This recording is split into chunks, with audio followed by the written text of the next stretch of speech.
Hello my brothers and sisters on the Dragon's Path. My name is Tim Heijen and I believe in dragons. And congratulate me my brothers and sisters because I did something special a few days ago and I unbaptized myself. I had an idea how to do it. You know, there was something on the radio, there was a scandal once again in the church, and because they announced they hate gay people, you know. And they said, if that is the case, I will myself be unbaptized. I will let myself be, you know, reverse what they did back then. And I said, oh wow, that is something that I could do as well. Maybe I can unbaptize myself as well. And I did. So now I'm no longer a member of the church and no longer an official Christian. In the letter there was something, why don't you want to be a child of Christ anymore? And I hold my beer because I have a lot of reasons not to join your church anymore. I mean, ever since I was 12 years old, I never actually entered the church anymore. And ever since I was always more in favor of following the dragon than the church. Because I think it's an organization that I mean, it's the opposite where I stand for, the opposite completely. So it was actually when I was 12 years old that I had problems. In the beginning I had a lot of problems that I didn't go to church anymore, because ever since I was very young actually I had the idea that I had voices in my head that were totally not Christian, that voices in my head that claimed themselves to be friends. I thought that it was just my mind. I was going just crazy. So I played along with this. I played along with the voices that I had in my head. So I had a dragon plush as well, and back then, and I know that these voices in my head were saying a lot of things, and I had the visualization that these voices came from my dragon plush. So somewhere I thought that this plush was saying things to me, the voices in my head that are not coming from me. So I was role-playing in the early ages of my life, role-playing that I was talking to this dragon from the early days. I was a child, so it was very, very young that I was. I didn't go to church anymore because I didn't feel anything anymore for these Christian stuff. I think it's very, very bad if you are against gay, if you are against people who are from a different path, if you are against so many things that are just so common that people need to hide from who they are and what they are, that they don't need to hide it, and they don't have a reason. Why should they be afraid of who they are? Why should we be afraid of who we are? But yeah, I let myself be distracted. So I was 12 years old. I already had these voices. I already had it, and that is what I came to know. That the Dragon's Path is something that you grow up with. It's something that you already had. It's something that you are born to be. And it was a plush because I wanted this dragon plush. From the beginning of my life, I always wanted a dragon next to me.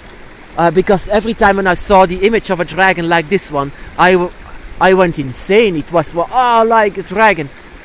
I wanted near me. I wanted to be here with me. I always had the idea that the dragon was protecting me, always, because I had the idea as well that the dragon was always chasing these bad entities away from my bed. When I was 6 years old, even until I was 12 years old, I always had the idea that the dragon was my guardian, always, and my dragon plush was my protector. And in a way, I was right, because I was giving this energy to this plush, and I was interacting with this like it was my dragon. And in a way, you give this energy to this plush, and you are interacting with your dragon.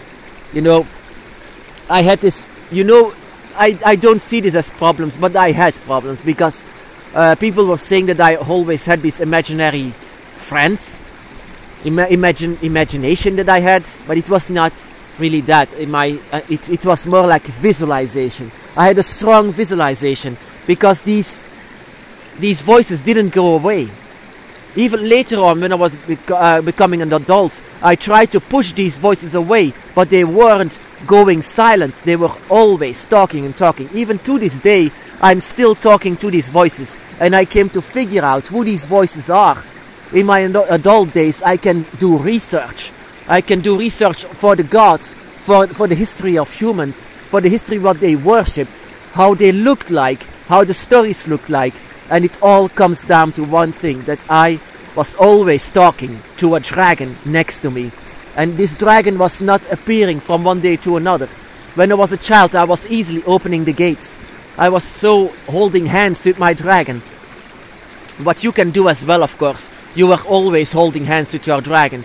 And when I was adult, I was always saying, no, it's time to move on. These voices have to go away, but they didn't. They won't go away because I didn't want them I didn't want them to go away. These entities next to me, I gave them the image of the dragon because my dragon was a plush. I mean, I had the plush dragon, but it was a dragon in the beginning. That is why I chose to have a dragon plush. And so this was my guardian. I always felt so safe with it. And in the night, I was always whispering to my dragon. Even my parents, when they came to my chamber, they were always saying, "Who are you talking to?" I said, "My dragon." "Oh yes, of course, yeah, yeah, yeah." What else can you say? Of course, in the Christian society, it will always say, yeah, we have to get rid of the voices once they are adult. But in my case, it was not that simple. I was not getting rid of these voices, and I didn't want this. I didn't want to get rid of these voices because these are my protectors. These are my family. Why should I get rid of them? I only saw them in how they really are later on, as they are as dragons. They are dragons next to us. Dragons are not imaginary. They are very real next to us, and some of us are born with them. That is why we can still hear their voices next to us, inside of us, connecting with us. And even later on, they manage to open the gates together alongside with us. And that is what we are hearing. We are hearing their voices again because we want them. We want them next to us. That is a thing. We can lie to us as much as we want, but inside of us, we cannot lie to ourselves, and we cannot lie to the dragon. We cannot lie to them. It's as simply as that. And that is why I tried, but I didn't manage to let them go away, because in myself I didn't want them to go away. Even though I said that it's time to move on. It's not time to move on. It's time to accept who you are. It's time to accept for many years who you are talking to. This dragon plush is not a toy. This is the one that is next to you. Why did you choose a dragon as a toy? Why did you choose a dragon as a plush to be your protector? Because when you see a dragon, you see a guardian, and you see yourself also in it. You see protection in it. You see love in it. That is why you chose a dragon. Because they were always talking to you. And next to me as well, now they are still continuing to talk with me. Now it seemed like so accurate that I hear them so often and so much in my entire life that it's like, yes, I'm talking to them, not to you. I'm just not talking to myself, it's just talking to them. Don't see it as anything special or wrong. Not something that you have to push away because they said so. It's not because they don't believe that you have to push yourself away from the dragon. It's not because they are not inside of a dragon's eye or a dragon circle that you should push yourself away from your dragons. That doesn't even make sense. Why should you push yourself away from your family and who you are for what they cannot even see, for what they don't have access to? So it doesn't make sense. That is why I accepted the dragon. That is why I accepted these voices in my head. It was not really in my head, it was next to me. It was telepathic weight, but I know it's just next to me. My plush was really talking. It was because it was a dragon next to me, and the plush was always next to me. Even to this day I still have this. this plush, because it was so special to me. It meant so much to me that it became my life. I follow the dragon wherever they go, and the dragon is following you wherever you go, and that is true connection.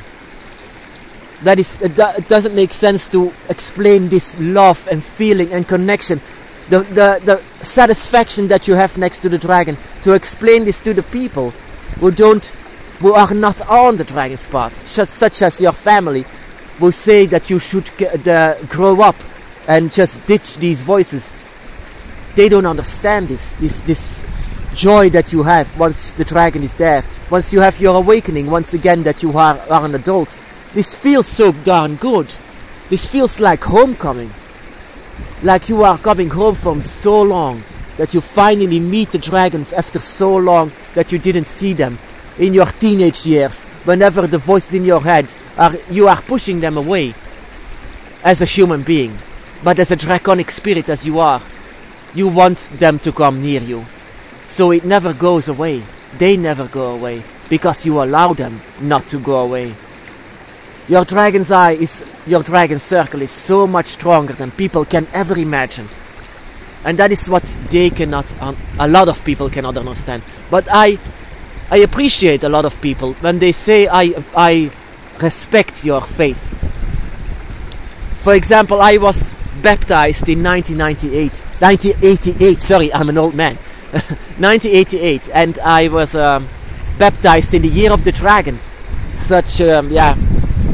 And actually that was a very beautiful year, of course, to be baptized. But it was not baptized in the name of the dragon. It was in the name of something that I didn't know. I didn't recognize wherever I was baptized in. I was blessed by what? I never felt it. I never feel it. There can be people that were born with these spiritualities, that they can feel when they are baptized, then they can talk to their gods. But these are not my gods. These are not the things that I have a connection with. I should have a connection with the dragons and be blessed by them, but not be forcefully blessed by other gods where I don't have a connection with. And unfortunately, that is the case with many of us, that we are baptized and we are blessed but not by the gods or what we want to be as the gods that are next to us, but by gods that we have no connection with. The most well-known god here that is so much worshipped has no connection with the majority of people here. So with some of them I feel that they have, but mostly not with those who are not on the dragon's path. First of all, they are already blessed, they are already baptized. Whenever they were born, it's an infinity. They always come back to the dragon. They are always blessed by the dragon. And they are always baptized by it. And in the year of the dragon, my first year on this earth, I had this disease in 1988.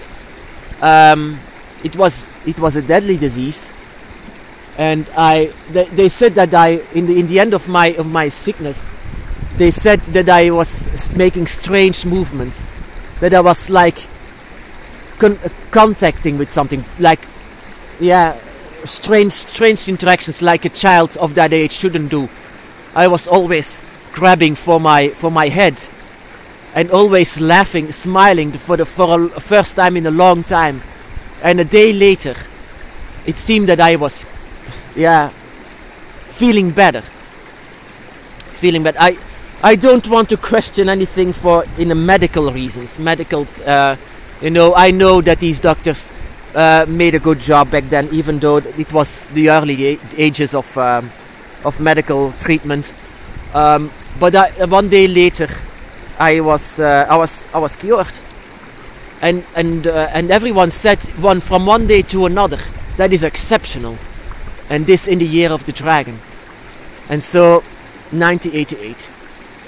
So the year of the dragon, I believe that these years have a lot of energy, as of course that a lot of gates stand open. Maybe you have also connection with the year. I'm not born in the year 1988, in 1987.